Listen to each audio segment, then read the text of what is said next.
Hyundai Total, tu auto bien, siempre. Banco del Pacífico, un banco para todos. We Are Sabor, We Are Sardinas. Desconéctate para conectarte. Un aporte al buen vivir. UES.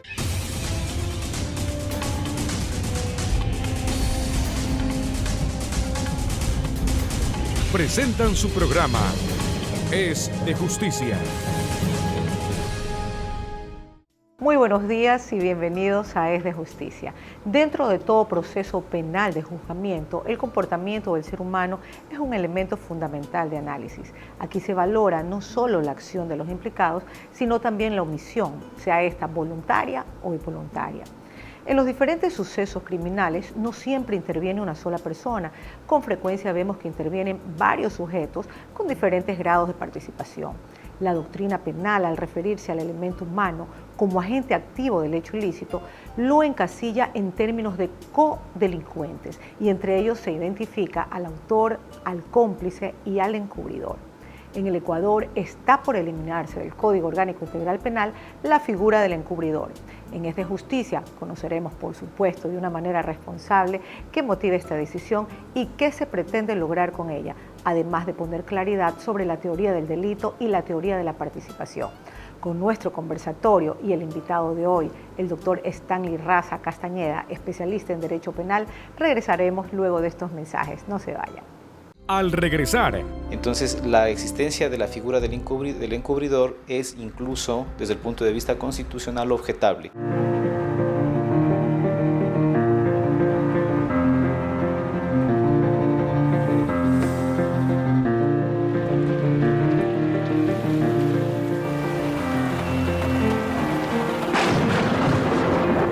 Esa emoción, cada vez que llegamos al lugar donde más nos gusta estar, también la siente un Hyundai cuando vuelve a su casa.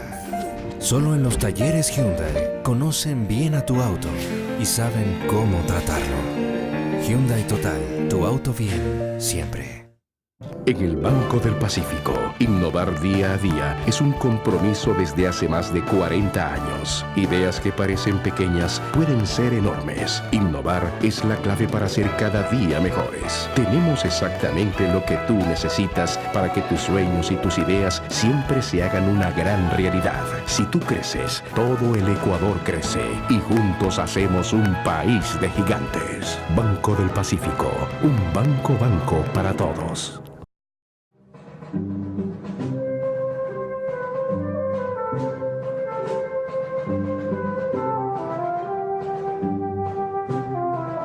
El delicioso sabor de Sardinas Real tiene dos caras. La de quienes ya la han probado y la de quienes acaban de probarlas. Por lo deliciosas y nutritivas que son, pruébalas tú también. La nueva cara del sabor es real. We Are Sabor. We Are Sardinas.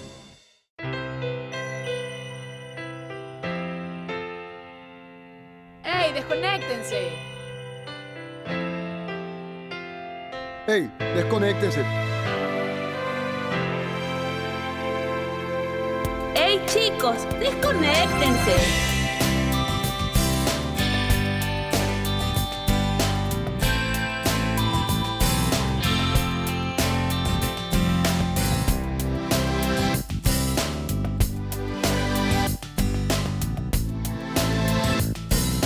Desconéctate para conectarte. Un aporte al buen vivir. UES.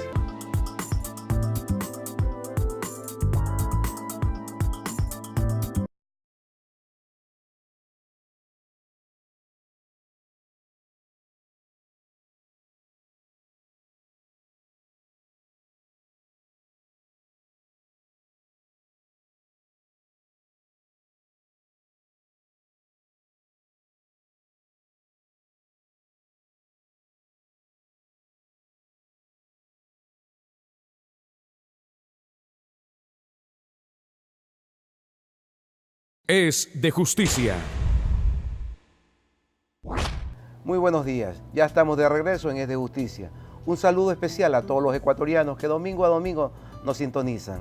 Preocupado por llevar información a todos los ecuatorianos, información de relevancia, hoy hemos tocado un tema tan especial, cuál es eliminar la figura del encubridor del Código Orgánico Integral Penal. Parecería que al eliminar esta figura se deja en la impunidad a las personas que encubren un delito, pero déjenme decirles que no. Así es, Jimmy. Qué positivo es hacer un análisis oportuno y responsable de la eliminación de esta figura del delito. Es que realmente es hasta constitucionalmente objetable que en la misma etapa se investigue al encubridor que al autor. Es por eso, Pamela, que para despejar todas estas inquietudes hemos invitado al doctor Stalin Raza Castañeda, experto en Derecho Penal. Es de justicia.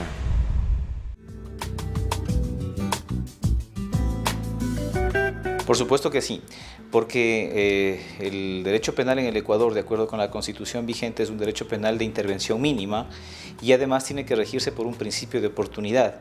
Entonces, al concentrarse los recursos materiales, los recursos humanos y los esfuerzos de la Fiscalía y de los jueces en los actores principales de un proceso penal, que son los autores y cuando más los cómplices, definitivamente esta concentración va a ayudar para que los procesos se simplifiquen, para que los jueces puedan dictar sentencias más rápidas y para que no tengamos sujetos procesales interviniendo en los procesos que no tienen nada que hacer allá. La figura del encubrimiento, sin embargo, y esto es importante aclarar, es una figura que está apareciendo como un tipo penal autónomo en el Código Orgánico Integral Penal.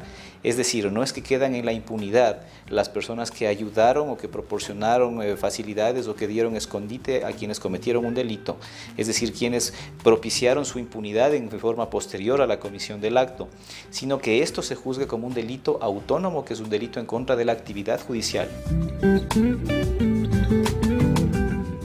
Bien, el Código Orgánico Integral Penal hace un avance importante en cuanto a autoría y participación y en este sentido establece el autor como el autor inmediato o el autor directo, el autor mediato, el coautor y dentro de la figura del coautor incluye también al autor intelectual. El autor inmediato, por supuesto, es quien ejecuta la acción de manera directa. El autor mediato es aquel que lo ejecuta utilizando a alguien para poder ejecutar el delito, ya sea mediante coacción o ya sea mediante amenaza o ya sea por un precio o por una dádiva. Es el ejemplo típico de los casos de secuestro exprés. Y el coautor es aquel que participa de manera simultánea en el cometimiento del delito, poniendo algo, actuando de tal forma que en el acto delictivo no sería posible pensarse si no participa también ese coautor. Bien, el archivo se da antes de que empiece el juicio penal propiamente dicho, es decir, antes de que inicie la fase de instrucción fiscal.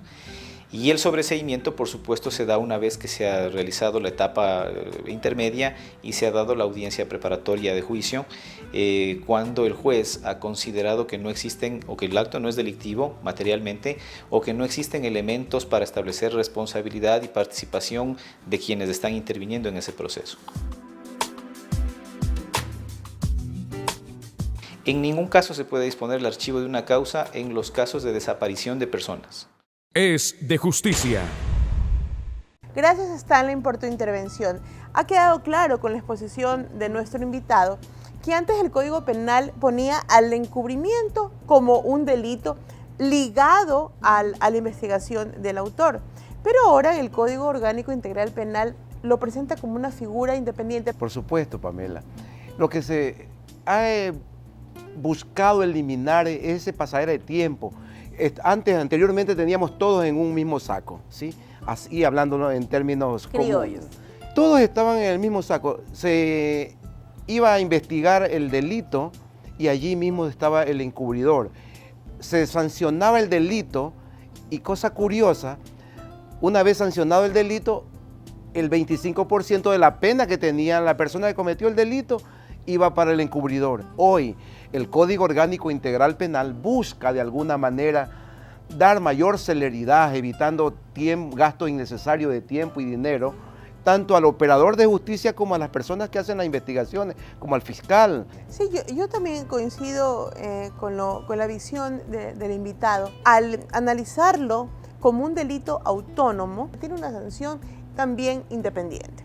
Es correcto. Por ello es lo que les inicié diciendo, que cuando se elimina la figura en el Código Orgánico Integral Penal, se elimina la figura del encubridor, no es que se le está protegiendo, claro, que la persona que oculta a un delincuente en su casa o la persona que guarda lo robado en su casa no va a tener sanción.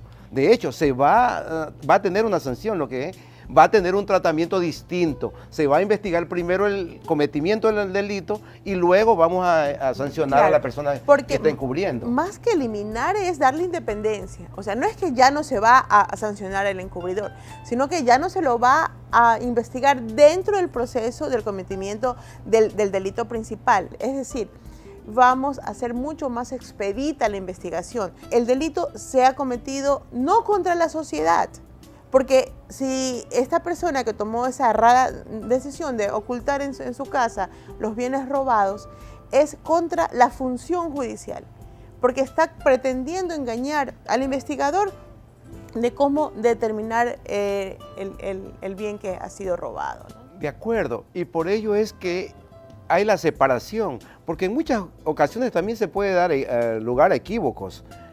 Una persona le pide que le tengan una mercadería en su casa y no sabe que es robada.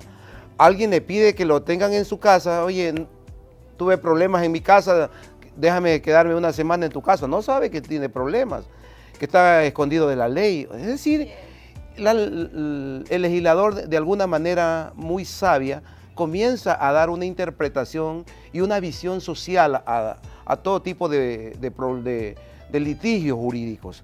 ¿Sí? Otro elemento importante que mencionó el doctor Raz en su exposición fue en lo concerniente cuáles son las causas de exclusión que haya antijuricidad. Como este es un tema bastante técnico, me gustaría hacer un poquito más de énfasis para el conocimiento de la ciudadanía y explicarles que, para comprensión de todos, que cuando hablamos de causas de exclusión de antijuricidad, nos referimos a la legítima defensa. Es decir, yo soy atacada y en mi afán de repeler esa agresión, de contestar, lamentablemente estoy hiriendo a alguien, por ejemplo.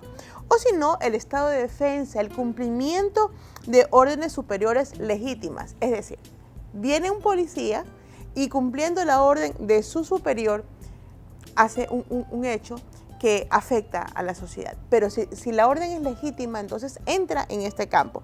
Y por último, el cumplimiento del deber legal. Bien, Pamela, tal como tú lo acabas de explicar, efectivamente, el artículo 605 del Código Orgánico Integral Penal establece o califica de maliciosa y temeraria estos tipos de infracciones que se cometen. Ahora, aquí hay algo bien importante que hay que recalcar, porque sobre ese tema, la Corte Nacional de Justicia expidió una resolución antes de la vigencia del Código Orgánico Integral Penal. Y esta resolución obliga a los jueces a calificar de maliciosa y temeraria la denuncia aún antes de la culminación de la instrucción fiscal. Disposición que se contrapone con lo que establece actualmente el Código Orgánico Integral Penal. Esa resolución tiene que seguir en vigencia hasta agosto. El Código Orgánico Integral Penal entra en vigencia.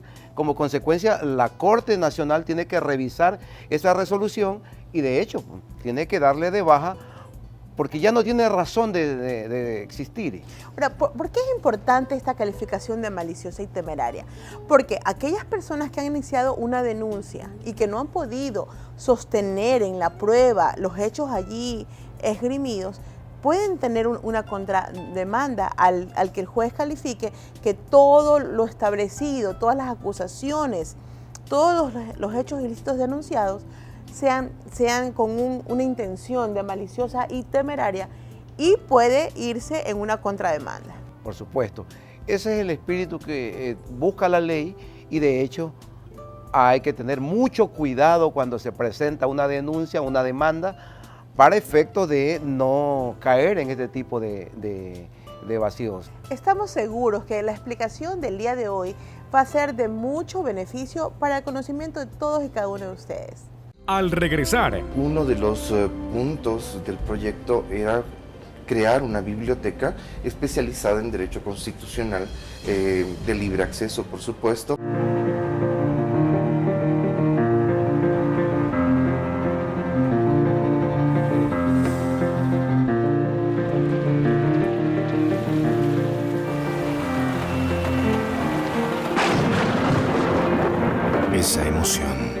cada vez que llegamos al lugar donde más nos gusta estar. También la siente un Hyundai cuando vuelve a su casa. Solo en los talleres Hyundai conocen bien a tu auto y saben cómo tratarlo. Hyundai Total, tu auto bien, siempre. En el Banco del Pacífico, innovar día a día es un compromiso desde hace más de 40 años. Ideas que parecen pequeñas pueden ser enormes. Innovar es la clave para ser cada día mejores. Tenemos exactamente lo que tú necesitas para que tus sueños y tus ideas siempre se hagan una gran realidad. Si tú creces, todo el Ecuador crece y juntos hacemos un país de gigantes. Banco del Pacífico, un banco para todos.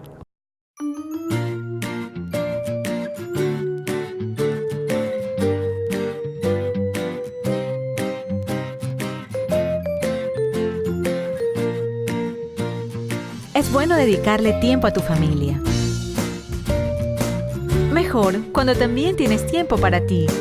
Práctico, sano, delicioso. Atún Real hace mejor cada momento. Es bueno comer atún. Mejor cuando es real.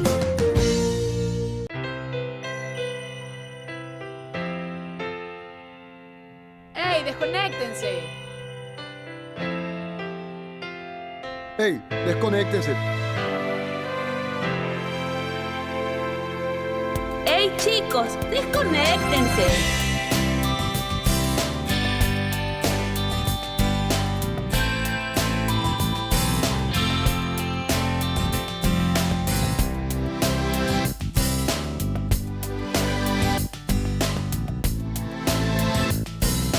Desconéctate para conectarte.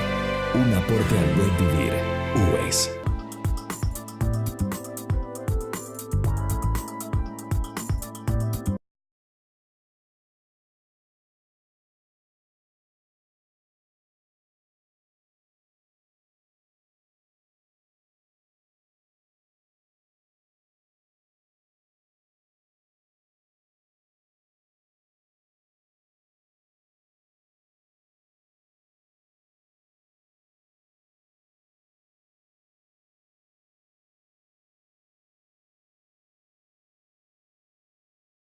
Es de justicia.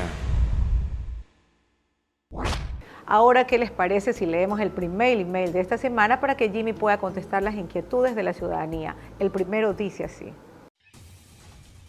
Mi padre falleció hace 3 meses y dejó una deuda de $3,000 de pagos alimenticios de mis medios hermanos.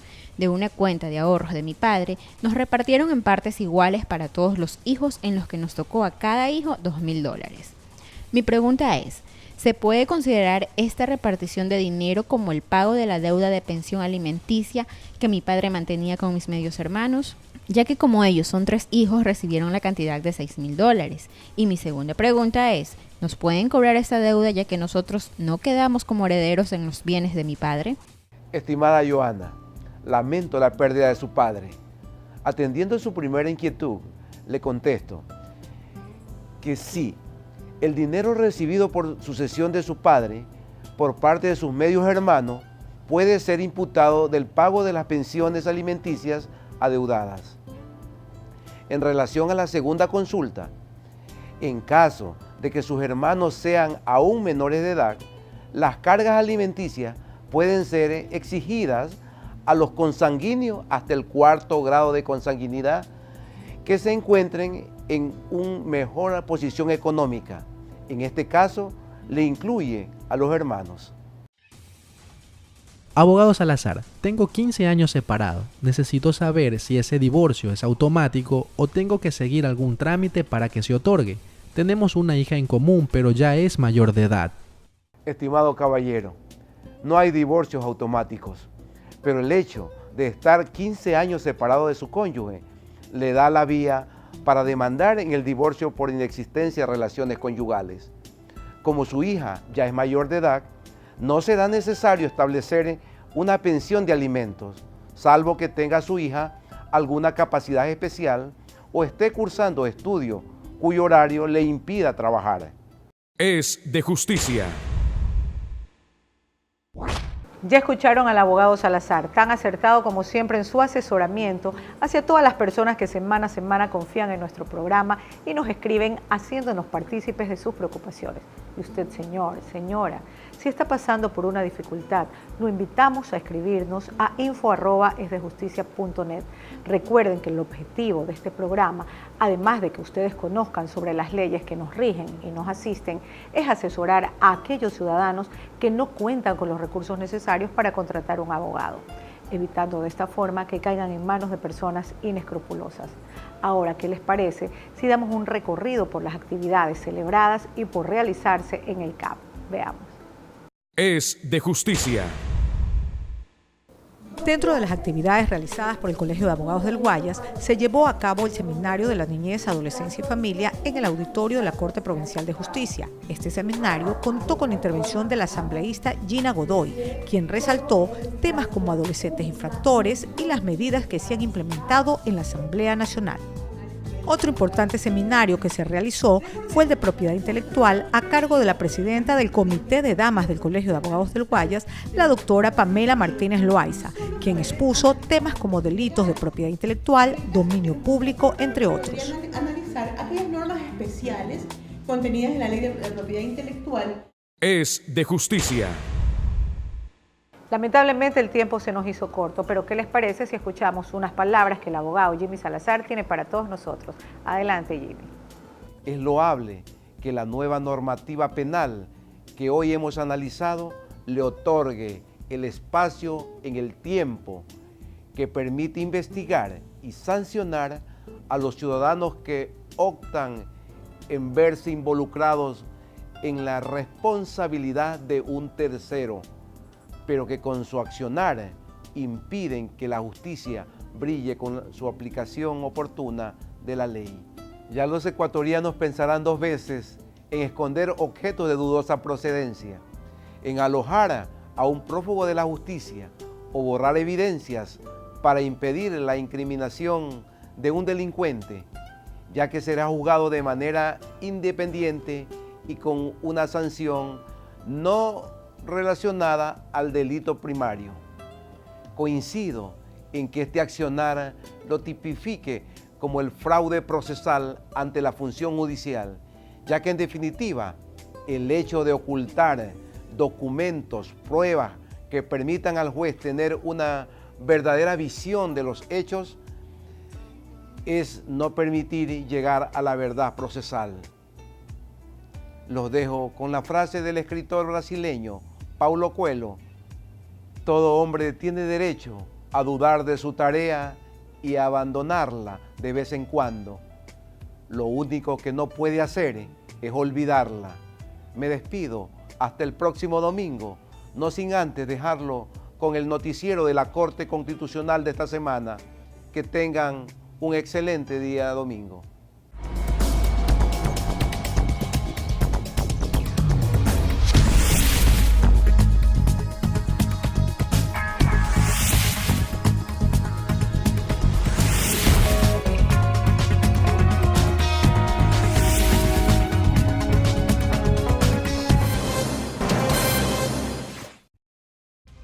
Es un placer contar con su gentil sintonía en este espacio informativo de la Corte Constitucional del Ecuador. Hoy les presentaremos las actividades más destacadas que la Corte Constitucional realizó durante la semana. También conoceremos a fondo algunos de los servicios que la institución presta para una eficiente administración de justicia constitucional. Y recuerde que el poder constitucional es el poder de la gente.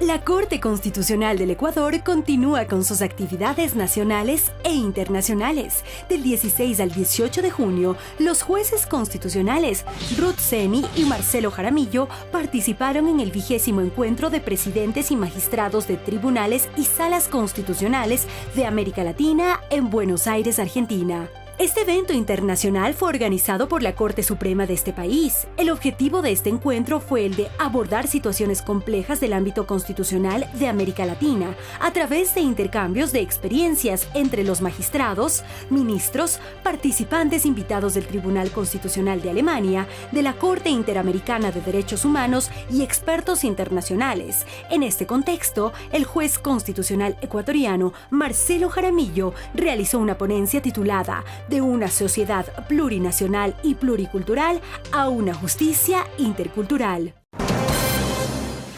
El pasado 1 de julio, el Registro Oficial del Ecuador conmemoró 119 años de existencia. En 1895, el entonces presidente, general Eloy Alfaro Delgado, instituyó este organismo para que la ciudadanía juzgue los actos de su administración, y fue en 1998 que el Registro Oficial pasó a depender del entonces Tribunal Constitucional, hoy Corte Constitucional del Ecuador, convirtiéndose en un puente entre la administración pública y la sociedad civil. Hemos asistido a la celebración de los 119 años de vida institucional del Registro Oficial, recordando que en el año de 1895, bajo la presidencia del general Eloy Alfaro, se ordenó por primera vez en nuestro país la publicación de este instrumento o registro oficial en la ciudad de Guayaquil, cuyo objetivo era precisamente dar a conocer a la ciudadanía las actuaciones y las ejecuciones del nuevo gobierno. En un acto especial ante el Pleno de la Corte Constitucional, el presidente Dr. Patricio Pazmiño Freire entregó una placa de reconocimiento al director del Registro Oficial, Hugo del Pozo. Le entrego a usted y hágales partícipe de la decisión de todos los jueces y juezas. 119 años de existencia del Registro Oficial, durante los cuales ha publicado leyes, decretos, acuerdos, decisiones y resoluciones de la Asamblea Nacional, Presidencia de la República, Parlamento Andino, entre otros, así como sentencias de la Corte Nacional de Justicia, de la Corte Constitucional, ordenanzas de los diferentes gobiernos autónomos descentralizados y toda norma dictaminada por la ley. Todas las ciudadanas y ciudadanos pueden acudir a la biblioteca de la Corte Constitucional en la ciudad de Quito. Aquí usted puede acceder a 14.000 volúmenes en materia constitucional y para su revisión puede utilizar esta cómoda sala de lectura. Incluso, si lo desea, puede ser asistido por un funcionario para la búsqueda de información. También puede utilizar el servicio de referencia virtual para lograr información a través de la web, o puede solicitar también el catálogo automatizado de acceso público en línea de los materiales de la biblioteca. Está ubicada en la avenida 12 de octubre, entre Ventimilla y Wilson, y atiende desde las 8 hasta las 16:30 de lunes a viernes. La biblioteca comienza a partir de un proyecto que el Tribunal Constitucional hace 10 años tenía con la Comunidad Europea. El proyecto se llamaba Fortalecimiento de la Justicia Constitucional en el Ecuador, y uno de los puntos del proyecto era crear una biblioteca especializada en derecho constitucional, de libre acceso, por supuesto. Esta es la información de la semana. No se olvide de escucharnos de martes a viernes de 19 a 20 horas en Radio Rumbera 99.7 FM y en Ecuador Inmediato de martes a viernes de 9 a 10 horas.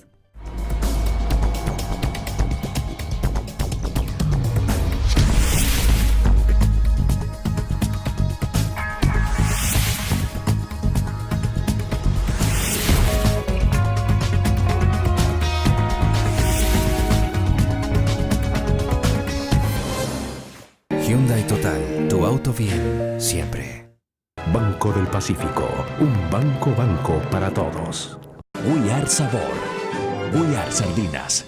Desconéctate para conectarte. Un aporte al buen vivir. Ues.